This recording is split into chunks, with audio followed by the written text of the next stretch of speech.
اعوذ باللہ من الشیطان الرجیم بسم اللہ الرحمن الرحیم وصلی اللہ علی محمد وآلہ الطیبین الطاہرین۔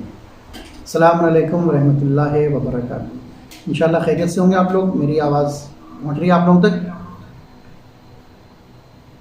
اور درس کو شروع کیا جائے۔ جیسا کہ آپ لوگ کو معلوم ہے کہ ہمارے درس کا موضوع ٹاپک جو ہے وہ عقائد اسلامی۔ آپ لوگ شرکت کر رہے ہیں، پروردگار آپ لوگوں کے توفیقات میں مزید اضافہ فرمائے اور زیادہ سے زیادہ تعلیمات اہل بیت اور معرفت اہل بیت کو سیکھنے کی توفیق فراہم فرمائے۔ یہ جذبہ باقی رہے، قائم و دائم رہے، اور اسی طریقے سے آپ لوگ کلاس میں شرکت کریں اور یہ معرف کو سیکھتے رہیں۔ جیسا کہ آپ لوگوں کو معلوم ہے کہ عقائد کا آج یہ تیسرا درس ہے، اور اس سے پہلے جو بحث ہوئی ہے اس میں ایک بہت ہم چاہتے ہیں کہ مرور ہو جائے درس کا، کہ کس طریقے سے ہم نے بحث کو شروع کیا تھا، سلسلہ کلام ہمارا کہاں تک پہنچا ہے۔ سلسلہ کلام آج پہنچا ہے پروردگار کی جو توحید ہے اس کے اقسام آپ کے سامنے بیان کر دیے تھے، آج اس کے فائدے بیان کرنا ہے۔ سلسلہ کلام یہاں تک پہنچا ہے۔ اس سے پہلے ہم بتا چکے ہیں کہ توحید کیا ہے، ضرورت کیوں ہے، دین کیا ہے، اس کی ضرورت کیوں ہے، کیوں انبیاء کو بھیجا گیا، کیوں ائمہ کو بھیجا گیا، نبوت کیوں ضروری ہے، قیامت کیوں ضروری ہے، توحید پر اعتقاد کیوں ضروری ہے۔ ان تمام چیزوں کو انشاءاللہ بیان کیا جا چکا ہے پہلے آپ کی خدمت میں، اور انشاءاللہ آگے بھی بیان کیا جاتا رہے گا۔ آپ لوگوں کا تعاون اور ساتھ انشاءاللہ شامل حال رہا تو یہ بحث انشاءاللہ مکمل ہو جائے گی۔ کہیں پر بھی آپ لوگوں کو کسی بھی طریقے کا کوئی ڈاؤٹ ہو، کسی طریقے کا کوئی سوال ہو تو ضرور کیا کیجیے گا، کیونکہ عقائد کا تعلق انسان بہت ضروری چیزوں میں سے ہے عقائد کا تعلق، کہ اگر عقائد ہمارے صحیح نہ ہوئے تو بہت سارے اعمال ہمارے خراب ہو جائیں گے اور پروردگار کی بارگاہ میں وہ قبول نہیں ہوں گے۔ لہٰذا ضروری یہ ہے کہ ان تمام چیزوں کو ہم سیکھتے رہیں اور ان پر اعتقاد اور ان پر یقین ضروری ہے۔ بہرحال سلسلہ کلام آپ کے سامنے بیان کیا گیا کہ ابھی پچھلے درس میں جو ہم نے بیان کیا تھا آپ لوگوں کے سامنے وہ تھا توحید اور اس کی قسمیں۔ تو توحید کی قسموں کے سلسلے میں آپ کے سامنے بیان کیا تھا توحید ذاتی، ٹھیک ہے، توحید صفات، توحید افعال اور توحید عبادت۔ ان چار چیزوں کو آپ کے سامنے بیان کیا جا چکا ہے، دوبارہ دہرانے کا وقت نہیں ہے۔ اگر ضرورت پڑے گی تو آپ لوگ پچھلی ریکارڈنگ اس کو سن کر آپ اپنے ڈاؤٹ کو دور کر سکتے ہیں اور اپنے علم میں مزید اضافہ کر سکتے ہیں۔ آج آپ کے سامنے جو بیان کرنا ہے وہ اس سلسلے میں ہے کہ توحید کے فائدے کیا ہیں، کیوں ضروری ہے کہ توحید کو ہم سمجھیں، کیا ضروری ہے کہ پروردگار کو ہم ایک مانیں، کیا ضرورت ہے کہ ہم پروردگار کی وحدانیت پر یقین رکھیں، اس بات کا عقیدہ رکھیں، اس کا فائدہ کیا ہوگا ہمیں ہر چیز کا۔ بہرحال دیکھیے ہم انسان ہیں اور انسان کی فطرت اور جبلیت یہ ہے کہ وہ ہر چیز کسی بھی چیز کے پیچھے جاتا ہے تو پہلے فائدہ دیکھتا ہے کہ آخر جو چیز ہم سیکھ رہے ہیں، جو چیز حاصل کر رہے ہیں، اس کا ہمیں کوئی بینیفٹ بھی ہے یا نہیں ہے، یا ایسے ہی بس ایک چیز جان لیا، ایک چیز پر اعتقاد کر لیا، اس چیز پر یقین کر لیا۔ یہ یقین کر لینا، مان لینا، کسی پر عقیدہ رکھ لینا، کیا کوئی فائدہ بھی ہے اس کا، یا ایسے ہی ہوا میں ہے ہر چیز؟ نہیں، ہوا میں نہیں ہے۔ اگر ہم پروردگار کو ایک مانتے ہیں، اس کا شریک نہیں مانتے اور اس کی وحدانیت پر یقین رکھتے ہیں تو اس کا مطلب یہ ہے کہ اس کے کچھ فوائد ہیں جو ہماری زندگی میں ظاہر ہوتے رہتے ہیں، ہماری زندگی میں ان فوائد، اور یہ ان فوائد کو ہم دیکھتے بھی رہتے ہیں۔ ایسا نہیں ہے کہ خالی ہم یقین کر لیا پروردگار کے اوپر کہ پروردگار ایک ہے، واحد ہے، تنہا ہے، یکتا ہے، اکیلا ہے، اس کا کوئی شریک نہیں، اس کا کوئی ساتھی سنگاتی نہیں ہے۔ ہم اس کو فائدہ اپنی زندگی میں بھی دیکھتے ہیں۔ بہت سارے فوائد کتب میں موجود ہیں، کتابوں میں، بکس میں موجود ہیں، علماء نے بیان کیے ہیں، آپ ان کو دیکھ سکتے ہیں، جا کے پڑھ سکتے ہیں۔ لیکن چونکہ درس میں یہاں آ گئی ہے بات، تو اب آپ کے لیے ہم 3-4 فائدے اس کے بیان کرتے چلیں تاکہ یہ ذہن میں رہے کہ یہ کوئی بے فائدہ چیز نہیں ہے عقیدہ رکھنا، یعنی کس کے اوپر؟ توحید کے اوپر۔ توحید کے بارے میں بتا چکے ہیں، اقسام بتا چکے ہیں، آج فائدہ بیان کریں۔ سب سے پہلا فائدہ جو علماء نے بیان کیا ہے، بہت سارے فائدے ہیں، ان میں سے ایک کہ گناہوں سے انسان بچتا ہے۔ کیا مطلب؟ گناہوں سے بچتا ہے۔ توحید کا رابطہ گناہ سے کس طریقے سے ہو سکتا ہے آخر؟ یعنی کوئی انسان جانتا ہے کہ پروردگار، یقین رکھتا ہے اس بات پر کہ پروردگار ایک ہے، تو اس کا کیا تعلق ہے انسان کے گناہ سے، انسان کی معصیت، انسان کے اطاعت، معصیت، گناہ، ان سے کیا تعلق ہے؟ کہانی بہت گہرا تعلق ہے کہ اگر ہم یہ یقین رکھیں کہ پروردگار ایک ہے، پروردگار ایک ہے، واحد ہے، یکتا اور تنہا ہے، تو اس کا ہماری زندگی پہ کیا اثر ہوگا؟ تو ایک فائدہ یہ ہے کہ انسان گناہوں سے بچے گا، گناہ نہیں انجام نہیں دے گا۔ مثلا جو شخص یہ جانتا ہے کہ پروردگار ایک ہے، یقین رکھتا ہے کہ پروردگار ایک ہے، کیسے گناہ سے بچے گا؟ اس کے لیے آپ کی خدمت میں ایک روایت جو ہے امیر المومنین علی بن ابی طالب علیہ السلام کی ہے، کہ جو انہوں نے نہج البلاغہ میں ایک جملہ ارشاد فرمایا، وہ آپ کی خدمت میں پیش کرنا چاہتا ہوں کہ امام نے فرمایا کہ اتقوا معاصی اللہ، اتقوا معاصی اللہ، پروردگار کی معصیت سے بچو۔ ایک جملہ یہ ہے کہ پروردگار کی معصیت کہاں بچو؟ کیا جب ہم لوگوں کے ساتھ ہیں تب کی بات فرما رہے ہیں مولا، کہ جب تم لوگوں کے ساتھ رہو تب اللہ کی معصیت سے بچو کہ کہیں گناہ نہ کرنا، مجمع میں ہو، بھیڑ میں ہو، کہاں پہ؟ اس کے بعد امام نے ارشاد فرمایا الخلوات، فی الخلوات، یعنی اتقوا معاصی اللہ فی الخلوات۔ خلوات مطلب یہ تنہائی، جس وقت انسان اکیلے میں ہو، یعنی جس وقت انسان تنہائی میں ہو تو یہ سوچتا ہے کہ یہاں کوئی دیکھ تو نہیں رہا ہے ہم کو گناہ کرتے ہوئے، چلو یہاں گناہ انجام دے دیا جائے۔ جیسے اس کے ذہن میں یہ آیا کہ ہم تنہائی میں ہیں، اکیلے ہیں، کوئی دیکھ نہیں رہا ہے، اور گھر میں کوئی بھی نہیں ہے، ماں باپ نہیں، بھائی بہن نہیں، کوئی بھی نہیں ہے، اکیلے میں گناہ انجام دیا جا سکتا ہے۔ گناہ کا انجام دے لینا تنہائی میں یقیناً آسان ہے، کیونکہ کوئی دیکھنے والا نہیں ہوتا ہے، لیکن اس کے بعد امام ارشاد فرما رہے ہیں کہ فَإِنَّ الشَّاهِدُ هُوَ الْحَاكِمُ، جب گناہ تم تنہائی میں انجام دو گے تو جو گواہ ہوگا تمہارے گناہ کا وہ پروردگار ہوگا، کیونکہ پروردگار ہر جگہ موجود ہے۔ کوئی ایسا تو ہے نہیں کہ ہم جو ہے پروردگار کو خالی ہاتھ اٹھا کر دعا مانگتے ہیں تو اس کا مطلب ہے کہ پروردگار اوپر ہے اور نیچے زمین پہ نہیں ہے، آسمانوں پہ رہتا ہے اور زمین کی کوئی خبر نہیں ہے، ایسا تو نہیں ہے نا۔ اس کا مطلب یہ ہے کہ جب ہم گناہ تنہائی میں انجام دیتے ہیں تو سوچتے ہیں ہمیں کوئی دیکھنے والا نہیں ہے، نہیں، امام فرماتے ہیں کہ جب تم گناہ، معصیت اور نافرمانی اور گناہ کو تنہائی میں انجام دے رہے ہو اس وقت بچنا، کیونکہ فَإِنَّ الشَّاهِدُ، جو دیکھ رہا ہے تمہیں گناہ کرتے ہوئے، هُوَ الْحَاكِمُ، وہی ہے جو روز قیامت فیصلہ کرنے والا ہے۔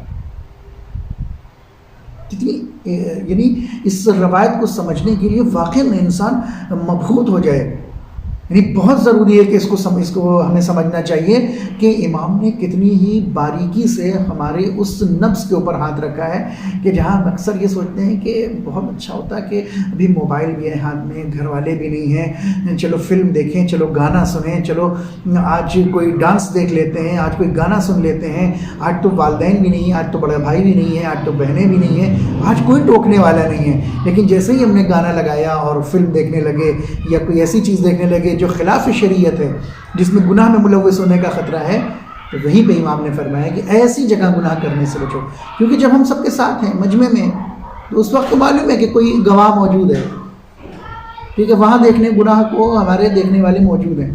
امام نے وہاں تو بچنا ہی بچنا ہے، وہاں کے بھی دو نقصانات ہیں۔ اگر ہم نے مجمع میں گناہ کیا، کسی محفل میں، کسی مجلس میں، تو وہاں ہم خود بھی خراب ہوئے اور دوسرے لوگوں کو بھی ہم نے خراب کیا، لہٰذا وہاں کی بات نہیں، بات اس وقت کی کہ جس وقت ہم تنہائی میں ہیں۔ لہٰذا توحید کا سب سے بڑا فائدہ، اگر ہم پروردگار کی ذات پر یقین رکھتے ہیں کہ وہ ایک اکیلا ہے اور ہمارے ہر کام پر گواہ ہے اور ہمارے ان کاموں کے بارے میں یہ ہمیں جزا اور سزا دینا اس کا کام ہے، تو ہم تنہائی میں بھی گناہ نہیں کریں گے۔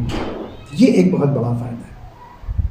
انشاءاللہ یہ کانسیپٹ کلیئر ہو گیا ہوگا آپ لوگوں کے لیے، ٹھیک ہے۔ اس کے بعد آگے بڑھتے ہیں، جلدی جلدی بیان کریں تاکہ ہمارا موضوع بھی خالی نہ رہ جائے اور آپ تک تمام باتیں پہنچ جائیں، ہمارا مقصد بھی۔ دوسرا یہ کہ تنہائی کا احساس نہ کرنا۔ ہم یہ سوچتے ہیں کہ ہم اکیلے ہیں ہر جگہ، آج ہمارا کوئی نہیں ہے ہمارے ساتھ، لیکن اگر اس بات کا یقین ہو کہ نہیں، ہم چاہے جہاں چلے جائیں، دنیا کے کسی کونے میں چلے جائیں، کوئی بھی ایسی جگہ یقین مانے آپ کو نہیں ملے گی جو وجود پروردگار سے خالی، پروردگار ہر جگہ ہے۔ جب اس بات کا یقین ہو جائے گا کہ پروردگار ہر جگہ ہے اور ہر موقع پر ہمارے پر نگرانی کر رہا ہے، ہمیں دیکھ رہا ہے، تو ہم گناہ نہیں کریں گے، ہماری تنہائی دور ہو جائے گی، ہم پروردگار سے باتیں کریں گے۔ امام خمینی کا بھی ایک جملہ یاد آ گیا کہ امام خمینی نے فرمایا کہ دیکھو اس دنیا میں، یعنی یہ پوری دنیا جو ہے یہ محضر خدا ہے، ٹھیک ہے، دنیا یہ پوری کائنات محضر خدا ہے، تم کہیں بھی رہو، کہیں بھی رہو، جلوت میں رہو، خلوت میں رہو، اکیلے میں رہو، تنہائی میں رہو، لوگوں کے ساتھ رہو، کہیں بھی رہو، کہا ہے کہ یہ دنیا محضر خدا ہے اور محضر خدا میں گناہ نہ کرو۔ محضر کا مطلب کیا ہے؟ جو چیز حاضر ہے اللہ کے سامنے، تو اس کا مطلب ہم ہر وقت اللہ کے سامنے حاضر ہیں نا، ایسا تو نہیں کہ اکیلے میں ہیں، کمرے میں ہیں، روم میں کوئی نہیں تو وہاں پہ خدا ہے، وہاں پہ کوئی نہیں ہے تو خدا بھی نہیں نا، یہ تو ہم سوچتے ہیں کہ نہیں ہے، لیکن وہاں بھی پروردگار موجود ہے، وہاں اس نے فرشتوں کو موجود رکھا ہے تاکہ وہ ہماری ایک ایک حرکت، ایک ایک نقل و حرکت، ایک ایک ایکٹیویٹی پہ وہ نظر رکھیں اور ان کا لیکھا جوکھا سب کچھ اپنے ساتھ رکھیں۔ لہذا ضروری ہے کہ ہم یہ سمجھیں کہ ہم تنہا نہیں ہیں۔ جب تنہائی کا احساس نہیں ہوگا تو ہم سمجھیں گے کہ پروردگار ہمارے ساتھ ہے اور ہمیں وحشت نہیں ہوگی کہیں بھی، ہمارا خدا ہمارے ساتھ ہے، ہمیں کوئی وحشت نہیں ہوگی۔ اس کے لیے کہ خدا ہی ایک ایسا ہو جو ہمیشہ ہمارا ساتھ دینے والا ہے، ٹھیک ہے۔ ایک مرتبہ دوست ہوتا ہے، بھائی بہن ہوتے ہیں، ماں باپ ہوتے ہیں، ایک منزل تک ساتھ ہوتے ہیں ہمارے، ایک خاص جگہ تک ہمارے ساتھ ہوتے ہیں، لیکن ہمیشہ تو ساتھ نہیں ہوتے، زندگی تک ساتھ ہیں۔ زندگی کے بعد کیا ہوگا؟ زندگی کے بعد ہاں ضروری ہے کہ زندگی کے بعد بھی تو وہ ہمارا ساتھ دے کوئی، کیا زندگی قیامت کا دن، آپ سب چھوڑیں قیامت کا دن، یہ قرآن مجید میں کہ یہ وہ دن ہوگا یوم یفر المرء، کہ اس دن کو ہر انسان ایک دوسرے سے بھاگ رہا ہوگا چھڑا کے۔ مائیں اپنے شیر جن کو پلاتی ہیں، مائیں وہ بچوں کو چھوڑ کر بھاگیں گی، شوہر زوجہ کو چھوڑ کے بھاگے گا، ماں باپ کو چھوڑ کر بھاگیں گے، بچے اولادیں اپنے ماں باپ کو چھوڑ کر بھاگیں گے، ماں باپ اپنے بچوں کو چھوڑ کر بھاگیں گے، یہ وہ دن ہوگا۔ لیکن اگر اس بات کے یقین ہو کہ نہیں پروردگار تو وہاں بھی ہے، تو ہمارے دل کو آرام مل جائے گا، ہمارے دل کو سکون مل جائے گا، ہم سچیں گے پروردگار ہے۔ جب پروردگار ہے تو اب ہماری تنہائی، ہماری وحشت انشاءاللہ دور ہو جائے گی۔ لہٰذا ضروری ہے کہ ہم ہمیشہ اپنے پروردگار کو ناظر اور حاضر سمجھیں کہ جہاں بھی ہیں وہاں پروردگار موجود۔ دو فائدے ہو گئے۔ تیسرا فائدہ کیا ہے؟ تیسرا فائدہ علماء بیان کرتے ہیں زندگی کے مقصد کی پہچان ہو جائے گی، یعنی ہم یہ پہچان لیں گے کہ ہماری زندگی کوئی مقصد ہے، ہم کیوں پیدا ہوئے ہیں، کیوں پیدا ہوئے ہیں؟ اور قرآن کہہ رہا ہے کس لیے؟ وَمَا خَلَقْتُ الْجِنَّ وَالْإِنسَ إِلَّا لِيَعْبُدُونِ، ہم نے جنات اور انسان کو اپنی عبادت کے لیے پیدا کیا ہے، تو بس عبادت کے لیے پیدا کیا ہے کہ ہم دنیا میں آئیں اور آنے کے بعد 5 وقت کی نماز پڑھیں، سال میں 30 دن روزہ رکھیں، پوری عمر میں 1 مرتبہ حج کر لیں، سال میں 1 مرتبہ خمس نکال لیں، زکوٰۃ نکال لیں، یہ تمام چیزوں کو انجام دے، ختم، اینڈ بس یہی ہے؟ کہا نہیں، مقصد یہ نہیں ہے، عبادت ذریعہ ہے پہنچنے کا پروردگار تک، یہ چیز ہمیں سمجھنی پڑے گی، یہ بہت ضروری ہے۔ اگر آپ توجہ کریں تو ایسا نہیں نا کہ ہم صرف عبادت کرنے کے لیے صبح سے شام تک آپ مصلے پہ ہیں، ہاتھ میں تسبیح لیے، ہر وقت تسبیح پڑھ رہے ہیں اور ہر وقت تسبیح پڑھ رہے ہیں اور دنیا کے تمام برے کام بھی انجام دے رہے ہیں، نماز بھی پڑھ رہے ہیں، برے کام بھی انجام دے رہے ہیں، روزہ بھی رکھ رہے ہیں، دوسروں کا حق بھی مارے جا رہے ہیں، نمازیں بھی پڑھ رہے ہیں، حج پر بھی جا رہے ہیں، لیکن دوسروں کی حق کی ادائیگی نہیں کر رہے ہیں، پڑوسیوں کا حق نہیں دے رہے ہیں، بھائیوں کا حق نہیں دے رہے ہیں، دنیا کے جو حقوق ہیں ان کو ادا نہیں کر رہے ہیں، اور صرف عبادتوں میں لگے ہوں۔ کہا نہیں، اگر عبادت صحیح نہیں ہے تو ہم وہ تو چھوڑیے، ہم پروردگار تو چھوڑیے، ہم کسی یعنی ہماری یہ عبادت بھی قبول نہیں ہے۔ اور ان عبادتوں کا راز یہی ہے کہ یہ عبادت جو ہے وہ راستہ ہوتی ہیں، یہ تمام عبادات راستہ ہیں، منزل نہیں ہے، عبادتیں منزل نہیں ہیں، ہمارا مقصد نہیں ہے، ہدف نہیں ہے، ایم نہیں ہے۔ ایم کیا ہے؟ پروردگار سے ملاقات۔ ملاقات کیا مطلب؟ کیا پروردگار کوئی جگہ بیٹھا ہوا ہے کہ جہاں پہنچ جائیں اور پروردگار سے ملاقات کر لیں کہ ہاں یہاں پہ مثلا بہت بڑے کوئی رئیس ہے، کوئی چیف منسٹر، پرائم منسٹر، بہت دنوں کے بعد جو ہے ہماری جو نوبت آئی، ہم جا رہے ہیں ان سے ملاقات کرنے، کوئی ایک جگہ بیٹھے ہیں وہ آفس ہے ان کا، نہیں، ایسا نہیں.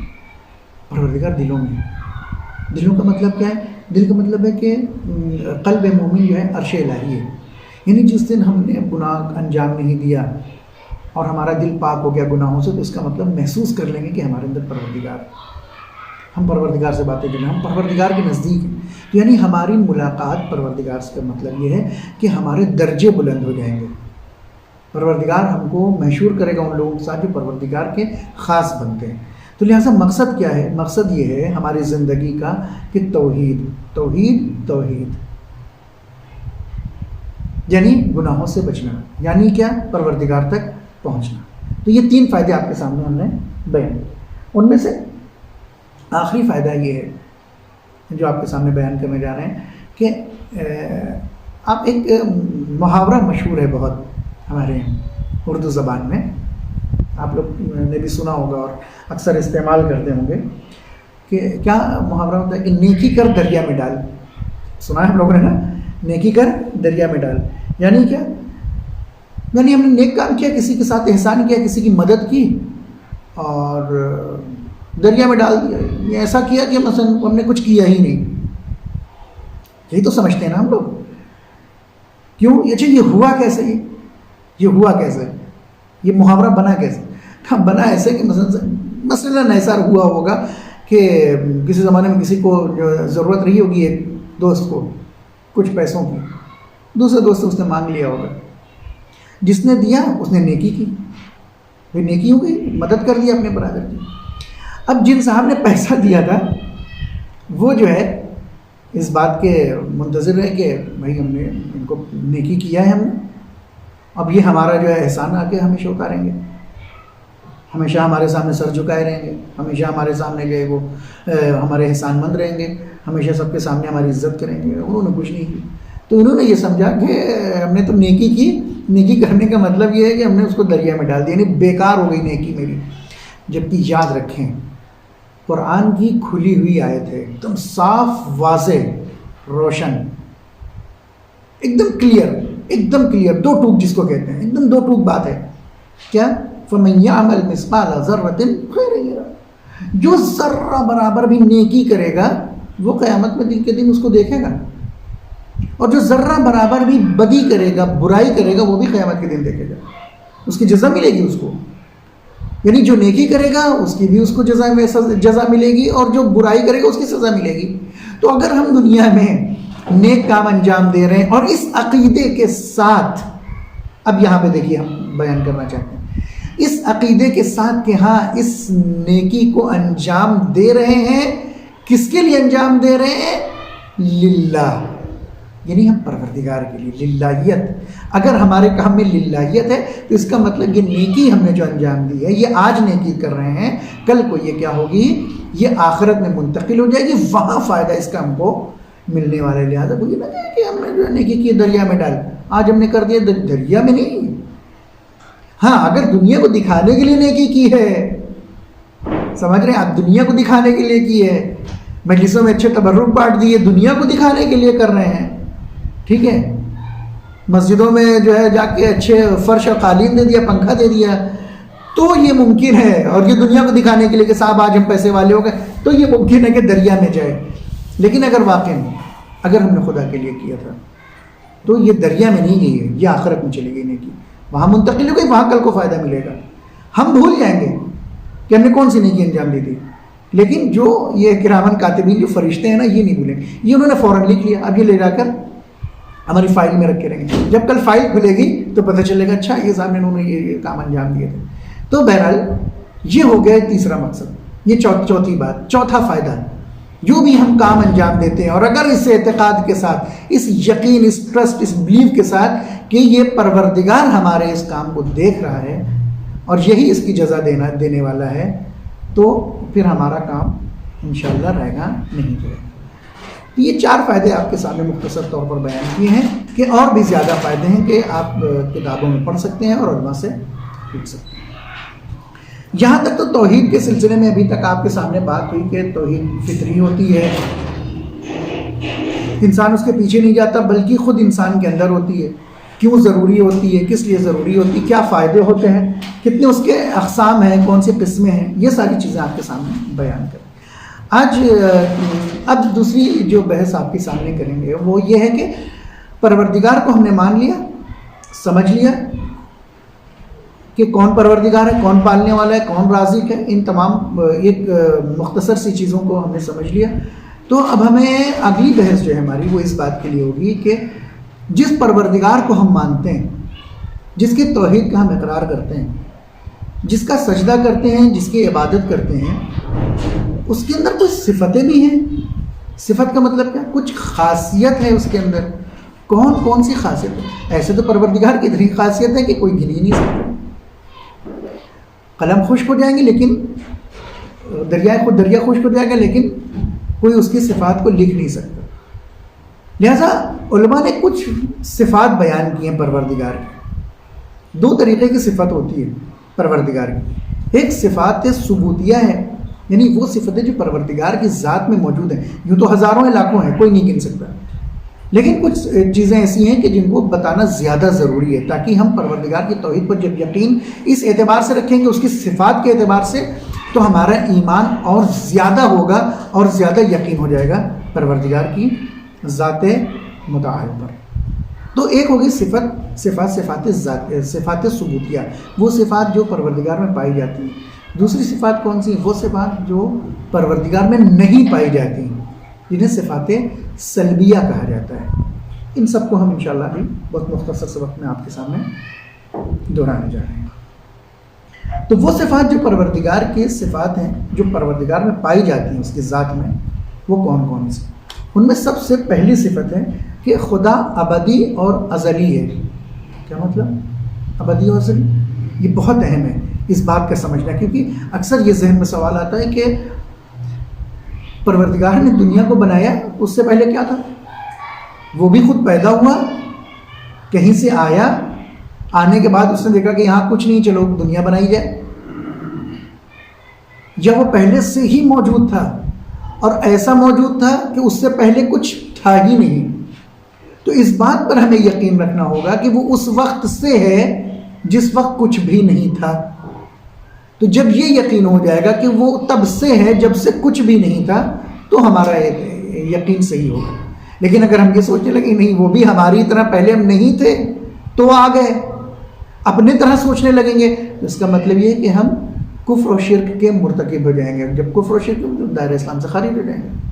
لہٰذا اس بات کا یقین رکھنا ضروری ہے کہ پروردگار ہمیشہ سے، بہت زیادہ اس کو ہم کھول نہیں رہے بات کو، کیونکہ ابھی بہت ساری باتیں ہیں جو آپ کے سامنے بیان کرنی ہے کہ کیوں ضروری ہے کہ ہم یہ سمجھیں کہ پروردگار ہمیشہ سے ہمیشہ رہے گا، ہم اس کو اپنے جیسا نہ سمجھیں۔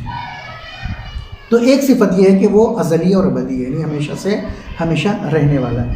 اس کے بعد کیا ہے؟ خدا قادر اور مختار ہے۔ کیا مطلب؟ خدا قادر یعنی خدا پاورفل ہے، مختار ہے، سیلف ڈیپینڈ ہے۔ کیا مطلب؟ ہمارے طرح ہے، جیسے ہم لوگ ہوتے ہیں۔ مثلا ہماری آج طاقت ہے کہ ہم 10 کلو وزن اٹھا سکتے ہیں، کل کو ہماری طاقت بڑھ جائے گی، ہم 20 کلو اٹھا لیں گے، پرسوں کو اور بڑھ جائے گی اور جم جانے لگیں گے، ورک آؤٹ کرنے لگیں گے، اس کے بعد ہمارے اور طاقت آ جائے گی۔ کیا پروردگار کی طاقت ایسی ہی ہے؟ کہا نہیں، پتہ نہیں، ایسی نہیں۔ وہ جب سے ہے تب سے قادر ہے، جب سے تب سے پاورفل ہے، وہ جب سے ہے تب سے ہی مختار ہے، وہ ہماری طرح نہیں ہے۔ کہا طاقت ہے، طاقت یعنی ہر کام کر سکتا ہے پروردگار۔ قدرت کا مطلب یہ ہے کہ ہر کام کو انجام دے سکتا ہے۔ ایک شخص آیا امام صادق علیہ السلام کے پاس، کہنے لگا کیا پروردگار تمام کام انجام دے سکتے ہیں؟ انہوں نے کہا بے شک، وہ ہماری طرح نہیں ہے کہ ہم بعض کام انجام دے سکتے ہیں، بعض کام انجام نہیں دے سکتے۔ کہا کیسے؟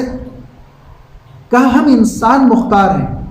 کیسے مختار ہیں؟ کہ ہر چیز پہ مختار نہیں ہے۔ مثلا انسان کھڑا ہے، ایک پیر اٹھا کر کھڑا ہو سکتا ہے، یہ اس کے اختیار میں ہے۔ کیا دونوں پیر انسان ہوا میں کر لے اور کھڑا رہ جائے، یہ اس کے اختیار میں ہے؟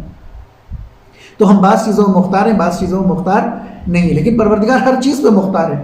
اچھا، تو وہ کہنے لگا کہ اچھا یہ بتائیے، امام سے کہنے لگے بتائیے کیا پروردگار اس بات پہ مختار ہے، یعنی اس بات پر اس کو اختیار ہے، قدرت رکھتا ہے کہ وہ ایک انڈے میں پوری دنیا کو سما دے؟ کیا اس بات پہ قدرت رکھتا ہے؟ تو امام نے فرمایا کہ دیکھو ایسا نہیں کہ پروردگار سما نہیں سکتا. کہا کیسے سما سکتا ہے؟ کہا کوئی دلیل ہے، کوئی ثبوت ہے آپ کے پاس؟ کہا یہ بتاؤ تمہاری آنکھیں کتنی بڑی ہے؟ اس نے کہا اتنی چھوٹی. کہا تم پوری دنیا کو دیکھ لیتے ہو، یعنی اپنے سے بڑی جو چیز دیکھ رہے ہو وہ تمہارے آنکھوں میں ہے نہیں؟ کہا ہاں. کہا پروردگار ایسے ہی اس دنیا کو ایک انڈے میں سما سکتا ہے، لیکن دنیا کو سما تو سکتا ہے لیکن دنیا کے اندر ایک انڈے کے دنیا کے یعنی اختیار میں دنیا کے اندر اتنی پاور نہیں ہے کہ وہ ایک انڈے کے اندر سما جائے. وہ سما سکتا ہے، اس کے اندر قدرت ہے، لیکن خود انڈے کے اندر اتنی گنجائش ہی نہیں ہے کہ پوری دنیا کو اپنے اندر سمیٹ لے. لیکن دوسری طرف پروردگار نے اتنی طاقت تمہاری آنکھوں میں رکھی، اتنی پاور رکھی ہے کہ تم اس آنکھ سے پوری دنیا کو دیکھ سکتے ہو. لہذا یہ کہنا درست نہیں ہے کہ پروردگار بعض چیزیں مختار ہے، بعض چیزیں مختار نہیں ہے. بعض جگہ اس کی پاور کام کرتی، بعض جگہ پاور کام نہیں کرتی. یہ ہم لوگوں سے متعلق ہے، پروردگار سے متعلق نہیں. یہاں تک اگر کوئی سوال کرنا چاہیں ابھی تو آپ لوگ میں سوال کر سکتے ہیں کہ پروردگار کی توحید میں کن چیزوں کو اس کی صفات سے متعلق قرار دیا گیا، جن میں سب سے پہلے آپ کے سامنے اس کا ازلی اور ابدی ہونا بتایا، اور دوسرا یہ کہ قادر اور مختار ہے. کوئی صاحب بتا سکتے ہیں قادر اور مختار کا مطلب کیا ہوا؟ کوئی بھی جو بھی حاضر ہو، جو درس سن رہا تھا، جو چیز ہم نے بتائی اس کا 10% ہی خالی بتا دیں کہ قادر و مختار کا مطلب کیا ہے، تاکہ لگے کہ ہاں آپ لوگ درس سن رہے ہیں.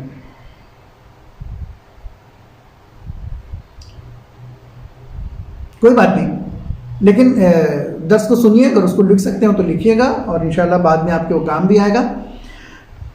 تو دو چیزیں آپ کے سامنے بیان کی، دو صفتیں بیان کی ہیں آپ کے سامنے. ٹھیک ہے، پہلی کون سی چیز تھی؟ کہ ابدی اور ازلی ہے، اور دوسرا قادر و مختار ہے. تیسرا یہ ہے کہ خدا عالم ہے. کیا عالم ہماری طرح ہے کہ آج ہم نے جو ہے وہ ہائی اسکول پڑھا، ہائی اسکول سے پھر آگے انٹر آ گئے، پھر بی اے بی کام، پھر دنیا بھر کی ڈگریاں؟ پروردگار کا علم ایسا ہے؟ یعنی پروردگار کا علم ہر چیز پر ہے، چاہے وہ دنیا میں آنے سے پہلے اس کا علم ہو، چاہے دنیا میں آنے کے بعد کا علم ہو، ہر علم پروردگار کے پاس موجود ہے. ایسا نہیں کہ آج ہم دنیا میں آئے ہیں تو ہمارے بارے میں پروردگار کو علم ہو گیا کہ ہاں یہ دنیا میں آیا، اب یہ کام کر رہا ہے، میرے بارے میں علم ہے. ایسا نہیں ہے. ہمارے بارے میں اس کو ہمیشہ سے علم تھا، ہمارے بارے میں ہمیشہ علم رہے گا.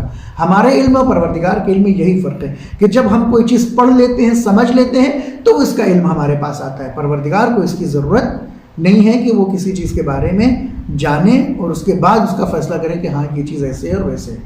ٹھیک ہے، اس کا علم ہمیشہ سے ہے اور ہمیشہ رہنے والا ہے. اس کے بعد چوتھی صفت ہے کہ خدا مدرک ہے. مدرک کا مطلب کیا ہے؟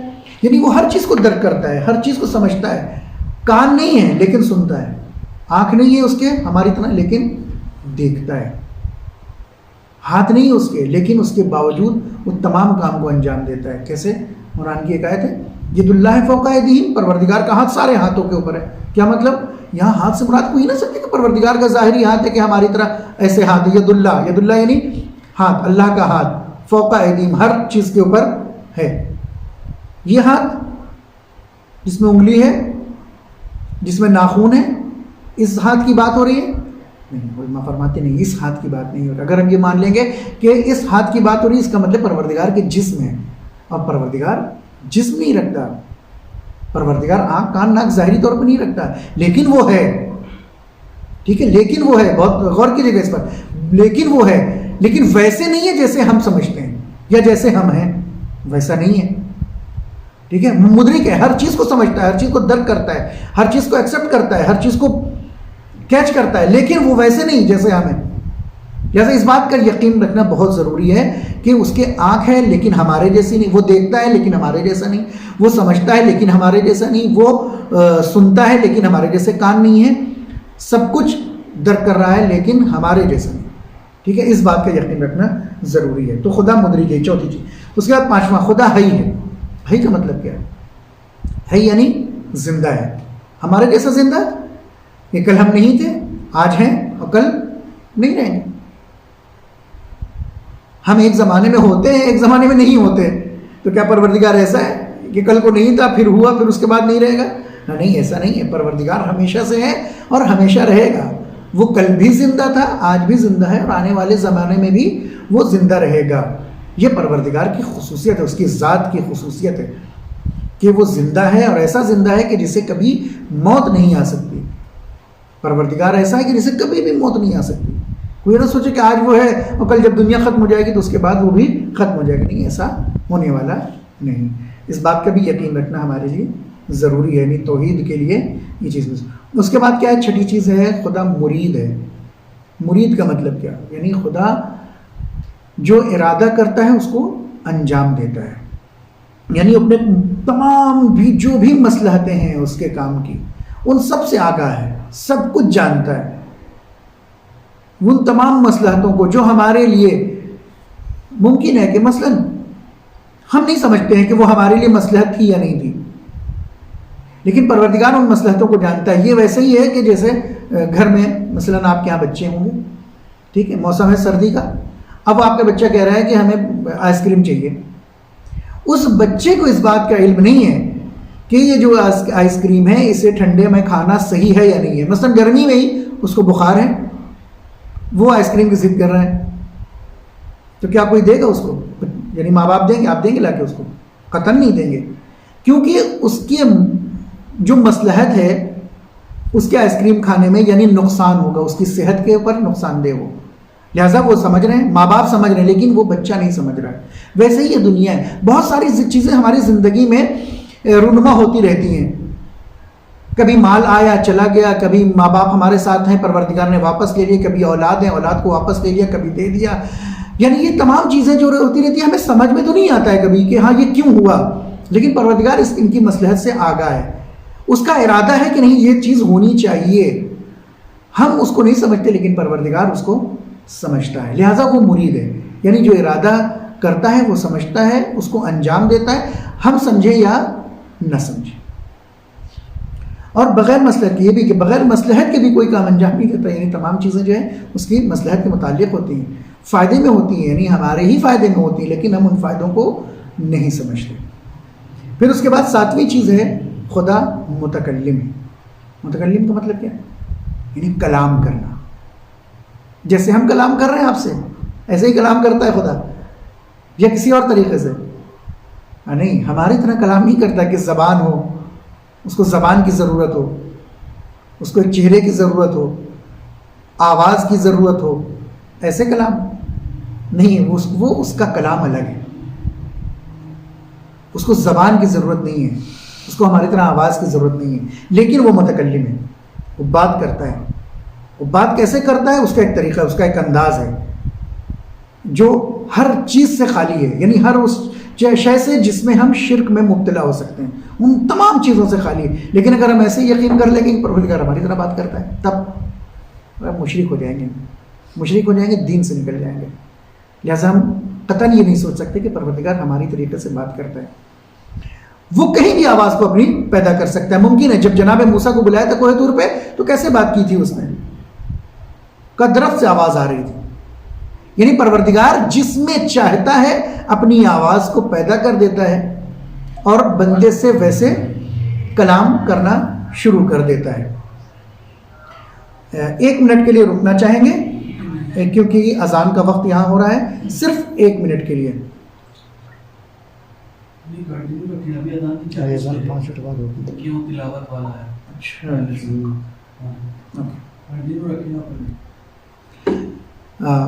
نہیں، معاف کیجیے گا، ابھی اذان کا وقت شروع نہیں ہوا تھا اور ہم یہ سمجھ رہے تھے کہ اذان کا وقت ہے. ابھی 5 منٹ بچا ہوا ہے، 5 منٹ ظاہراً میرے کلاس کو بھی بچا ہوا ہے.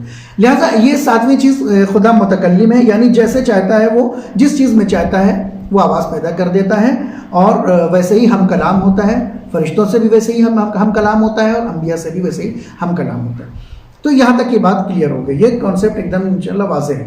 ٹھیک ہے، اگر کوئی سوال ہوگا تو بیچ میں بھی کر سکتے ہیں، بعد میں بھی انشاءاللہ کر سکتے ہیں. آخری چیز کہ خدا صادق ہے. صادق کا مطلب یعنی خدا سچا ہے، سچ بولتا ہے. سچ ہماری طرح، ہمارا سچ مصلحت کے اعتبار سے ہوتا ہے. ہم کبھی سچ بولتے ہیں، کبھی جھوٹ بولتے ہیں. پروردگار ایسا نہیں ہے کہ وہ کبھی سچ بولے کبھی جھوٹ بولے یا مصلحت کے مطابق سچ بولے، نہیں، وہ جو بھی بولتا ہے وہ سچ ہوتا ہے، یا جو بولتا ہے وہ سچ ہو جاتا ہے۔ وہ ہماری طرح سچ بولنے کے لیے کسی چیز کی حقیقت تک پہنچنے کا منتظر نہیں رہتا، اس کے لیے تمام چیزیں ہماری ان 5 انگلیوں کی طرح ایک دم واضح ہے، 1 2 3 4 5، کتنی انگلی ہے؟ 5، یعنی ہر چیز واضح، کلیئر ہے، اوپن ہے، لہٰذا وہ ہمیشہ سچ بولتا ہے، کبھی جھوٹ نہیں بولتا۔ اس بات کا یقین رکھنا ہمارے لیے ضروری ہے تاکہ ہم پروردگار کو اسی طرح کے طریقے سے مانیں جس طریقے سے ائمہ نے ہمیں سفارش کی ہے کہ پروردگار کو ایسے مانو جس طریقے سے آپ کو ابھی آپ کے سامنے ان تمام چیزوں کو بیان کیا۔ لہٰذا یہ وہ چیزیں تھیں جو پروردگار کے اندر، وہ صفات ہیں جو اس کے اندر پائی جاتی ہیں، صفات موجود ہیں۔ اب آپ کے سامنے بیان کریں کہ صفات سلبیہ، یعنی وہ صفات جو اس کے اندر موجود نہیں ہیں۔ 8 صفات بیان کی تھی جو موجود تھی، اور انشاءاللہ 7 صفات ایسی ہوں گی کہ جو اس کے اندر موجود نہیں۔ بہت جلدی انشاءاللہ اس کو بیان کر کے اور ختم ہوتا ہے یہ درس، کہ سب سے پہلی صفات سلبیہ بتایا کہ یعنی وہ عیب، وہ نقص، وہ کمیاں جو پروردگار کے، جو ہم سمجھتے ہیں کہ ہے لیکن وہ ایسا نہیں ہے پروردگار۔ ان میں سے پہلی کیا ہے؟ خدا شریک نہیں رکھتا اپنا، پہلے بتا چکے ہیں۔ اگر ہم یہ نہیں مانیں گے خدا واحد ہے، یکتا ہے، اکیلا ہے، تنہا ہے، تو اس کا مطلب یہ ہے کہ ہم شریک ہو جائیں گے، شریک قرار دیں گے، اور اگر شریک قرار دیا تو قرآن کی نظر میں یہ سب سے بڑا ظلم ہے پروردگار پر۔ پروردگار ایک ہے اور اکیلا، اس کے علاوہ کوئی نہیں، اس کا نہ ساتھی، نہ سنگاتی، نہ شریک ہے، کوئی نہیں اس کا۔ لہٰذا اس بات کا یقین رکھنا کہ پروردگار کا کوئی شریک نہیں ہے، یہ زیادہ ضروری ہے۔ نہیں ہے، اس بات پر، اس لفظ پہ غور کریے گا، پروردگار کا کوئی شریک نہیں ہے۔ اس کو کہتے ہیں صفات سلبیہ۔ اس صفت کو نکال لینا، سلب کر لینا، یا الگ کر لینا، جدا کر لینا، اس کا معنی یہ ہوتے ہیں، یعنی شرک کو پروردگار سے جدا کر لینا، الگ کر لینا، اس کو کہتے ہیں سلب۔ ٹھیک ہے، وہ صفات جو الگ کی جائیں گی اس سے۔ پہلا یہ کہ پروردگار کا کوئی شریک نہیں۔ دوسرا کیا؟ وہ مرکب نہیں ہے۔ مرکب یعنی کیا؟ یعنی مل کر نہیں بنا ہے کسی چیز سے۔ ہم سر ہے، سر کے اندر آنکھ ہے، بھوں ہے، کان ہے، لب ہے، ٹھیک ہے، زبان ہے، یہ سر تیار ہوا، اس کے بعد کندھا ہے، ہاتھ ہے، پنجے ہیں، پھر اس کے بعد انگلیاں ہیں۔ پورا اسٹرکچر جو ہے ہمارا مرکب ہے، کئی چیزوں سے مرکب ہے، ہزاروں چیزوں سے مرکب ہے، اس کے بعد ہمارا وجود یعنی بن پایا ہے۔ ٹھیک ہے، کیا پروردگار بھی ایسا ہے کہ اس کے بھی آنکھ ہے، کان ہے، ناک ہے، جسم ہے، بدن؟ نہیں، ایسا نہیں۔ پروردگار ہمارا ایسا نہیں، وہ ان تمام چیزوں سے منزہ ہے، پاک ہے، اس کا کوئی جسم نہیں ہے، وہ ہے، وہ ایک نور ہے۔ اللہ نور السماوات والارض، وہ زمین اور آسمان کا ایک نور ہے۔ نور کے لیے، نور کا نہ ہاتھ ہوتا ہے، نہ پاؤں ہوتا ہے، نہ سر ہوتا ہے، نہ کچھ نہیں ہوتا۔ لہذا یہ جاننا ضروری ہے کہ پروردگار مرکب نہیں۔ خدا جسم نہیں رکھتا، یہ اسی کی طریقے سے خدا جسم نہیں رکھتا، یعنی جیسے ہم جسم رکھتے ہیں ویسے پروردگار کا جسم نہیں ہے۔ چوتھی چیز، خدا دکھائی نہیں دیتا جیسے ہم دکھائی دیتے ہیں دوسرے کو، نہیں۔ اس کی چھوٹی سی مثال، آپ سورج کی طرف نہیں دیکھ سکتے آنکھ اٹھا کر، کیونکہ وہ ایسا نور ہے جو آپ کی آنکھوں کو چکا چوندھ کر دے گا۔ پروردگار بھی ایسا ہی نور ہے کا ایسا نہیں ہے، لیکن اگر ہم سمجھنا چاہیں کہ کیسا نور ہے تو سورج کی طرف ایک مرتبہ دیکھ لیں، ہماری آنکھیں ٹھہریں گی نہیں۔ ٹھیک ہے، اسی طریقے سے پروردگار کا جسم نہیں ہے، پروردگار دکھائی نہیں دیتا، لیکن اس کے باوجود وہ ہر جگہ ہے۔ اس کے باوجود بھی ہر جگہ پروردگار کی ذات والا موجود ہے کہ جو دکھائی دینے والی نہیں ہے۔ اب اذان کا وقت شروع ہو گیا ہے، ہم 1 منٹ کے لیے عبداللہ دوبارہ حاضر خدمت ہیں آپ کے سامنے۔ تو سلسلہ کلام یہاں تک پہنچا تھا کہ پروردگار کی کچھ صفات ہیں جو صفات ثبوتیہ ہیں، اور کچھ جو ہیں وہ صفات سلبیہ ہیں۔ سلبیہ کا مطلب یہ کہ سلب کر لینا، جدا کر لینا پروردگار کی ذات سے، ان صفات کو الگ کر لینا۔ ان میں سے کچھ چیزوں کو بتایا تھا کہ خدا شریک نہیں رکھتا، خدا جسم نہیں رکھتا، خدا دکھائی نہیں دیتا، خدا کوئی مکان نہیں ہے۔ ٹھیک ہے، اس کے بعد ایک اور صفت ہے، خدا پر کوئی حالات طاری نہیں ہوتے۔ حالات طاری نہیں ہوتے کیا مطلب؟ مثلا ہم خوش ہوتے ہیں تو ہنستے ہیں، ناراض ہوتے ہیں، کوئی غم آتا ہے تو روتے ہیں، اشک جاری ہوتے ہیں، ہم تھک جاتے ہیں تو ہمیں نیند آ جاتی ہے، سو جاتے ہیں۔ ٹھیک ہے، ایسا ہوتا ہے ہمارے ساتھ، سبھی کے ساتھ ہوتا ہے۔ تو کیا پروردگار کے ساتھ بھی ایسا ہی ہوتا ہے کہ جب وہ خوش ہوتا ہے تو ہنسنے لگتا ہے، ناراض ہوتا ہے تو اس کے اشک جاری ہو جاتے ہیں؟ یا اس کو نیند آتی ہے یا وہ جاگتا ہے؟ نہیں، پروردگار نہ سوتا ہے نہ جاگتا ہے، نہ وہ ہنستا ہے نہ وہ روتا ہے، لیکن پتہ کیسے چلے گا کہ کب پروردگار خوش ہے کب پروردگار جو ہے ناراض ہے؟ یہ ایک دوسری بحث ہے، انشاءاللہ کبھی واضح کریں گے کہ خوش ہونے کا مطلب کیا ہے۔ خوش ہونے کا مطلب یہ کہ پروردگار جب خوش ہوتا ہے تو پروردگار اپنے بندوں کو نعمتوں سے نوازتا ہے، وہ ہنستا نہیں ہماری طرح، ٹھیک ہے؟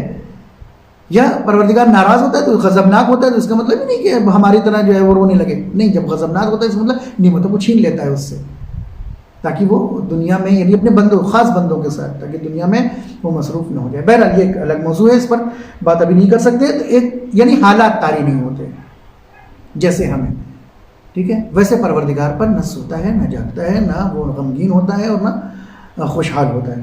اس کے بعد خدا مکان نہیں رکھتا۔ مکان دیکھیں، مکان کے لیے ضروری یہ ہے کہ کوئی شے ہو، کوئی ایک ایسی چیز ہو کہ جس کو جگہ کی ضرورت ہو۔ ہم لوگ جیسے جن کے پاس جسم ہوتا ہے، جن کے پاس ایسی چیز مادہ جن کو کہتے ہیں میٹلزم، جو لوگ ہوتے ہیں جو یہ کہتے ہیں کہ نہیں دنیا جو ہے میٹلزم کے طور پر دنیا وجود میں آئی ہے، ٹھیک ہے، جو اس بات کا یقین رکھتے ہیں کہ نہیں مادہ پرست ہوتے ہیں، ہر چیز میں کہتے ہیں خدا ہے۔ ایسا تو خدا نہیں ہے کہ جس کے اوپر یقین رکھا جائے، ٹھیک ہے؟ تو یہ تو پھر خدا ہے کیسے؟ کہا نہیں، وہ مکان نہیں رکھتا۔ مکان نہیں، کوئی ایک ایسی جگہ نہیں نا کہ ہم ہاتھ اٹھا کر ہمیشہ دعا مانگیں، اس کا مطلب خدا آسمان میں رہ رہا ہے، ٹھیک ہے؟ خدا کوئی خاص جگہ ہو یا خانہ کعبہ کے اندر خدا رہتا ہے، کوئی یہ نہ سوچے کہ اگر ہم ادھر سجدہ کرتے ہیں تو اس کا مطلب خدا وہاں رہتا ہے، نہیں، وہ ایک سمبل ہے، ایک نشان ہے کہ جس سے یہ پتہ کہ یہ خدا کا گھر ہے۔ باللہ خدا ہر جگہ موجود ہے، ہر وقت موجود ہے، ہر لمحہ ہر لحظہ ہمارے سامنے ہے اگر ہم محسوس کریں، ٹھیک ہے؟ خدا کا لہٰذا کوئی مکان نہیں، جیسے ہم مکان کے محتاج ہیں، پروردگار کسی مکان کا محتاج نہیں۔ اس کے بعد آخری صفت یہ ہے پروردگار کی، یعنی جو صفات سلبیہ کہ خدا کسی کا محتاج نہیں ہوتا۔ ہم محتاج ہوتے ہیں لیکن خدا کسی کا محتاج نہیں ہوتا۔ آج ہمیں ضرورت ہے ہم اپنے دوست کے محتاج ہیں، آج ہمیں ضرورت ہے ہم اپنے ماں باپ کے محتاج ہیں، آج ہمیں ضرورت ہے ہم کسی کے محتاج، لیکن خدا کسی کا محتاج نہیں ہے۔ کوئی عبادت کرے گا تب بھی اس کو کوئی فائدہ پہنچنے والا ہے، کوئی عبادت نہیں کرے گا اسے کوئی نقصان نہیں پہنچنے والا، کوئی اس کے توحید کو مانے گا اس کا کوئی فائدہ نہیں۔ جو فائدہ ہوگا ماننے والے کو ہی فائدہ ہوگا اور نہیں ماننے والے کو اس کا نقصان ہوگا۔ لہذا پروردگار کسی کا محتاج نہیں، نہ ہماری عبادت کا محتاج ہوتا ہے نہ ہمارے نیک کاموں کا محتاج ہوتا ہے۔ یہ جتنا بھی کرتے ہیں خود ہم اپنی ذات کے لیے کرتے ہیں تاکہ اس کا فائدہ ہمیں پہنچے۔ لہذا یہاں تک تو بحث تمام ہو گئی ہے اور وقت بھی تمام ہو گیا ہے۔ آپ کے پاس تھوڑا سا آپ یعنی یہاں 3 جلسے آپ کے سامنے میں بیان کی، ان 3 جلسوں میں صرف ابھی تک توحید کے سلسلے میں بات ہوئی ہے۔ وہ جو 5 چیزیں بیان کی تھی کہ اصول دین میں 5 چیزیں ہیں، توحید، عدل، پھر اس کے بعد نبوت، امامت اور پھر قیامت۔ ابھی تک تو جو بیان ہوا ہے وہ پروردگار کی توحید کے بارے میں ہی بیان کیا گیا، اس کی عدل اور نبوت اور امامت انشاءاللہ آئندہ جلسوں میں بیان کی جائے گی۔ کوئی صاحب سوال کرنا چاہتے ہیں تو